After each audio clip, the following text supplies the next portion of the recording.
प्रभु यीशु मसीह के महान नाम में फिर से इस कल तक कार्यक्रम में आपसे मिलकर बहुत खुशी हो रही है। अंत के समय के काफी सारे चिन्ह पिछले समय में हमारे बीच में हुए हैं, तो चलिए देखते हैं कि वो कौन सी बातें हैं। सबसे पहले मत्ती के सुसमाचार अध्याय 24 में जब यीशु से ये पूछा गया कि अंत के समय के चिन्ह क्या होंगे, तो जब सबसे जरूरी बात कही गई थी वो है जाति पर जाति। अब ये जो जाति पर जाति शब्द है, इसके कई सारे मायने हैं, जैसे कि भाषा, जात पात और रहने के स्थान के आधार पर, जाति के आधार पर या फिर धर्म के आधार पर हाल के समयों में हम देख पाते हैं कि कई सारे प्रोटेस्ट हो रहे हैं, कहीं न कहीं किसी कारण से प्रोटेस्ट हो रहे हैं। हाल ही में आपने देखा होगा नेपाल में जो जेन ज़ी कहे जाते हैं उनका प्रोटेस्ट हो रहा है, ऑस्ट्रेलिया में एक प्रोटेस्ट हो रहा है। तो विश्व भर में हम लोग देख पा रहे हैं कि एक गुट के लोग अपने ही देश के दूसरे लोगों के विरोध में, बल्कि दूसरे देश के नहीं, क्योंकि वो तो राज्य के विरोध राज्य हो गया, पर अपने ही देश में एक बहुत बड़े पैमाने पर कि हम इन लोगों के साथ नहीं रह सकते, फिर चाहे वो किसी भी आधार पर क्यों ना हो, चाहे वो सरकार के विरोध में हो, जैसे कि नेपाल में इस समय हो रहा है। ऐसे कई सारे प्रोटेस्ट हम देख पा रहे हैं, और तो और पूरे विश्व में ऐसे प्रोटेस्ट देखे जा सकते हैं। यहाँ तक कि अमेरिका में भी कई राज्यों के लोग प्रोटेस्ट पर उतर आए हैं। और इन सब से हटकर सबसे बड़ा प्रोटेस्ट जानते हो कहाँ पर हो रहा है? फ्रांस में हो रहा है। अब जो फ्रांस में प्रोटेस्ट चल रहा है और जगत के अंत के बीच में एक गहरा संबंध है, और उसी के बारे में हम आगे देखने जा रहे हैं। तो चलिए देखते हैं अगला भाग। फ्रांस में जो आंदोलन शुरू हुए हैं उसके बारे में पिछले कुछ एपिसोड के पहले हमने बातें की थी, और लगता है आपको वो याद होगा। और इस महीने सितंबर 24 तारीख को इजराइल के विरुद्ध 2 स्टेट सॉल्यूशन के लिए, जिसमें यरूशलेम के 2 भाग करने का कॉन्सेप्ट है, इस विषय को यूएन में बिल के रूप में प्रस्तावित किया जाना है, जिनमें 150 देशों का समावेश है। और इसमें मुख्य बात यह है, इसकी अगुवाई करने वाले 2 प्रमुख देश है फ्रांस और दूसरा है सऊदी अरेबिया।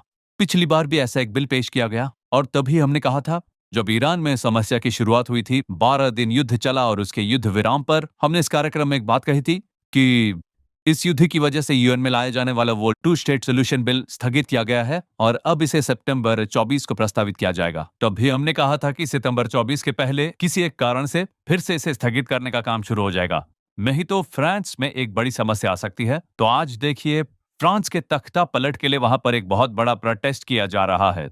और ये अचानक हुआ है, कहां शुरू हुआ, किसने शुरू किया, ये तो दूसरी बात है, पर मैं इसे हमेशा आत्मिक बातों से ही जोड़कर देखता हूं। जकरया अध्याय 12 में लिखा है कि यरूशलेम के विरुद्ध इकट्ठा होने वाली जातियों के साथ प्रभु क्या करेंगे। और आज देखिए, फ्रांस में वही कुछ हो रहा है। यरूशलेम के 2 भाग करने के बारे में सोचने वाले सबसे प्रमुख देश जो है फ्रांस, और उसके जो राष्ट्रपति है इमैनुअल मैक्रोन, आज उनकी सरकार गिरने के कगार पर पहुंच चुकी है।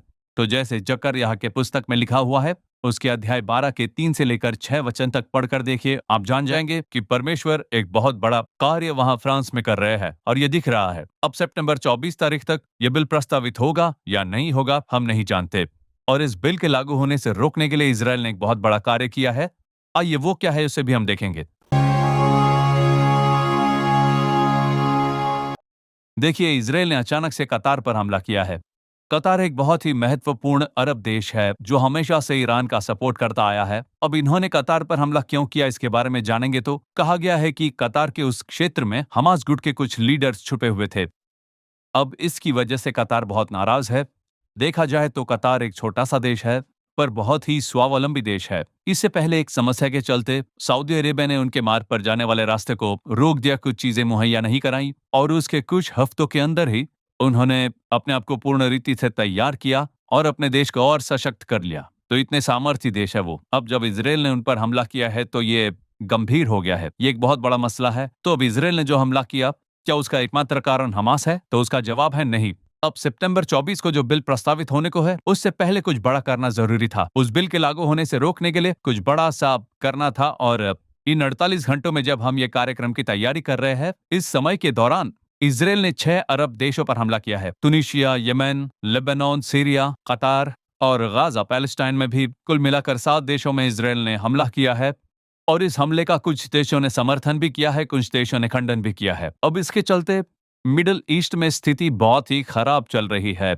एक ओर इजराइल देश अपने युद्ध की सीमाओं को लगातार बढ़ाता जा रहा है। जैसे जकरिया 12:6 में लिखा है, यहूदा के अधिपतियों का क्या हाल होगा? तो लिखा है कि बाएं और दाएं ओर के सब लोगों को वो भस्म कर डालेंगे। तो आज की जो स्थिति है वो ऐसा ही चल रहा है। एक भविष्यवाणी है वो। तो इजराइल ने धीरे धीरे आगे बढ़ते हुए कतार तक हमला कर दिया है और दूसरी तरफ सीरिया तक पहुंच चुका है। और मैं ये इसीलिए बता रहा हूं क्योंकि दूसरी ओर से इजराइल के विरुद्ध में रशिया आएगा। इसके बारे में हमने कई कार्यक्रमों में बताया भी है।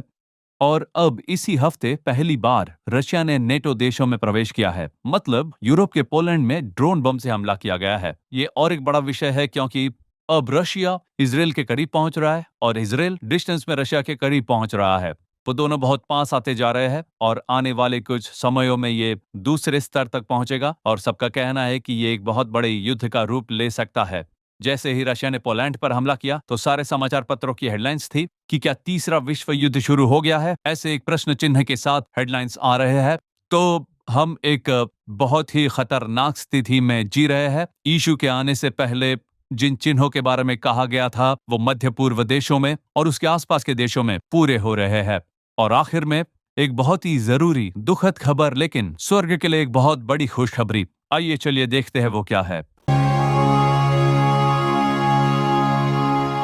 देखिए, अमेरिका में चार्ली कर्क नाम के एक इवेंजलिस्ट थे जिनकी उम्र थी 32। वो एक ऐसे इंसान थे जो इस समय में अमेरिका को पूरी तरह से हिला कर रख सकते थे। ट्रंप को सरकार में लाने के लिए ये काफी समर्थन देते रहे और वो इसलिए क्योंकि ये बाइबल के सत्य पर चलने वाले एक व्यक्ति थे। मतलब देखिए, जो एलजीबीटी है, होमोसेक्सुअलिटी से जुड़ी, मर्द के साथ मर्द, औरत के साथ औरत, इसका भारी विरोध करते थे ये। और उतना ही नहीं, अमेरिका में वहां के स्कूल कॉलेज में बाइबल के विरोध में जो सिखाया जाता है उसका भी बहुत खंडन करते थे ये। इनके सेमिनार बहुत ही प्रभावशाली होते थे और आज के समय में प्रभु द्वारा उपयोग किए जाने वाले एक बहुत ही महत्वपूर्ण टूल थे। उनकी गोली मारकर हत्या कर दी गई है। वो जब एक यूनिवर्सिटी में बोल रहे थे, उनके गर्दन में गोली मारी गई है। दरअसल इसे हम हत्या नहीं कहेंगे, पर इन्हें हम मसीह के लिए शहीद का दर्जा देंगे। ऐसे समयों में प्रभु के आगे, मतलब आज के समय में जहां प्रभु के द्वारा हम एक आरामदायक जीवन जी सकते हैं, ऐसी सोच रखने वालों के बीच प्रभु यीशु के लिए 32 साल के एक युवक ने अपनी जान दे दी है। हमने स्तिफनुस के बारे में पढ़ा और बाइबल में कई सारे प्रेरितों के बारे में पढ़ा है। उन्हीं के समान एक बहुत बड़ा बदलाव लाने वाले उपदेशक थे वो, और वो परमेश्वर के राज्य में प्रवेश कर चुके हैं।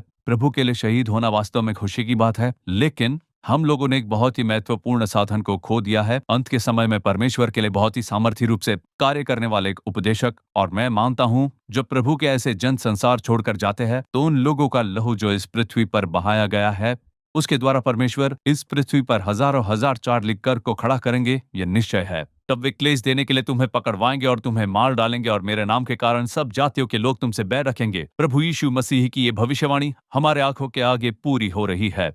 और ये सारी बातें एक महत्वपूर्ण चिन्ह है उस निश्चय का कि प्रभु यीशु शीघ्र लौट आने वाले हैं। प्रभु की इच्छा रही और आगमन में देरी हुई तो अगले कल तक कार्यक्रम में मुलाकात होगी। God bless you.